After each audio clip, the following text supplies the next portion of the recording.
J'ai attaqué en tant que mécano, puis ensuite j'ai été chef d'atelier en mécanique auto et poids lourd et engins de travaux publics pendant 18 ans.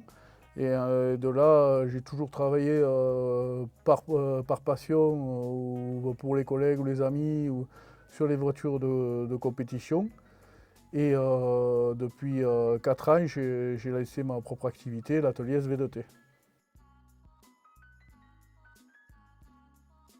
Actuellement, l'activité est concentrée sur la réparation, l'entretien de véhicules historiques, de prestige, de collection, mais également une grosse partie en restauration totale, où là je travaille en collaboration avec mon frère qui fait la carrosserie et ma compagne qui fait la sellerie.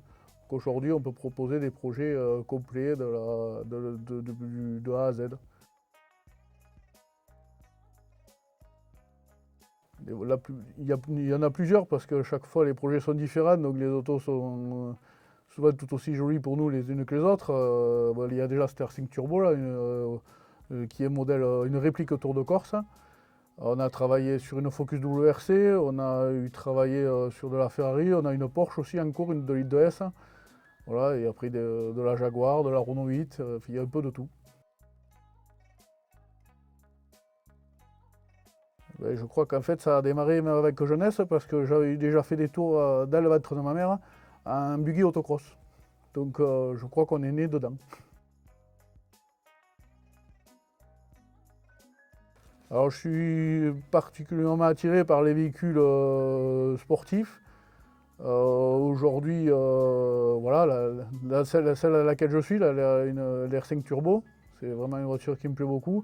L'F40 aussi, chez Ferrari. On les retrouve d'ailleurs sur le graphe qui est derrière moi. Et voilà, et puis bon, tout un tas de modèles.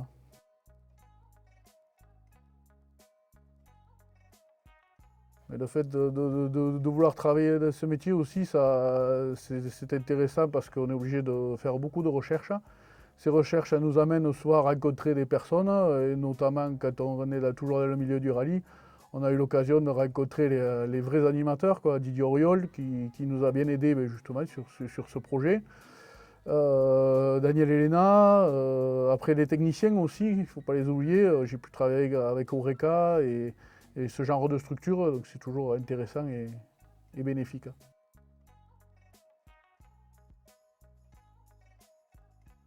Mon premier souvenir, ben, ça va être la Renault 8 qui est à côté, puisque je pense que c'est la première vieille voiture en gros dans laquelle j'étais rentré assez jeune, puisque j'avais le Père Noël qui me l'a amené et j'avais 12 ans.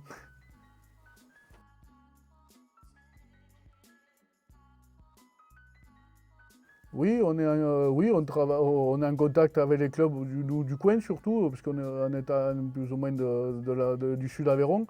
Donc sur Millau, il y a deux clubs. Le club Sava, qui est un club de véhicules anciens, et après l'écurie des Grands Cosses, qui lui, elle, organise des manifestations sportives, et notamment la course de côte du Buffarel en historique. Déjà, on a eu la chance de piloter d'essayer beaucoup d'autos, de la voiture prestige au prestige de rallye jusqu'à la WRC, et maintenant, aujourd'hui, il manquerait la F1. Sur les pièces mécaniques, il y a pas mal de domaines, les freinages, parce que c'est très important, et c'est souvent sur ces points où, où il faut travailler et où des fois les pièces ne sont pas simples à trouver. Après, il y a pas mal de pièces spécifiques suivant les véhicules. Et notamment, là, actuellement, j'ai une 504 coupé V6 sur laquelle il faut remplacer une pompe à eau. Et là, c'est compliqué.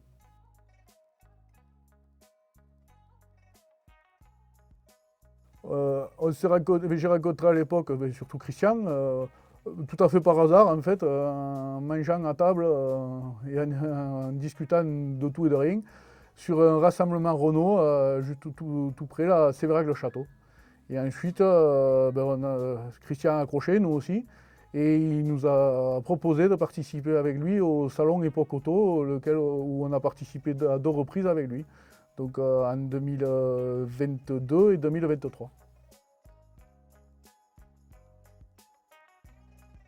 La restauration et la rénovation, mais ça permet d'entretenir le patrimoine de véhicules qui nous pas forcément fait rêver parce qu'on n'était pas nés, mais qui en ont fait rêver du monde. Et aujourd'hui, les entretenir, ça met du baume au cœur quand on voit voilà, les propriétaires ou même les gens qui en ont rêvé, qui les voient et qui aiment le travail qu'on y fait dessus. Voilà, c'est avant tout une passion que l'on peut aussi partager aujourd'hui avec des propriétaires et aussi des amateurs.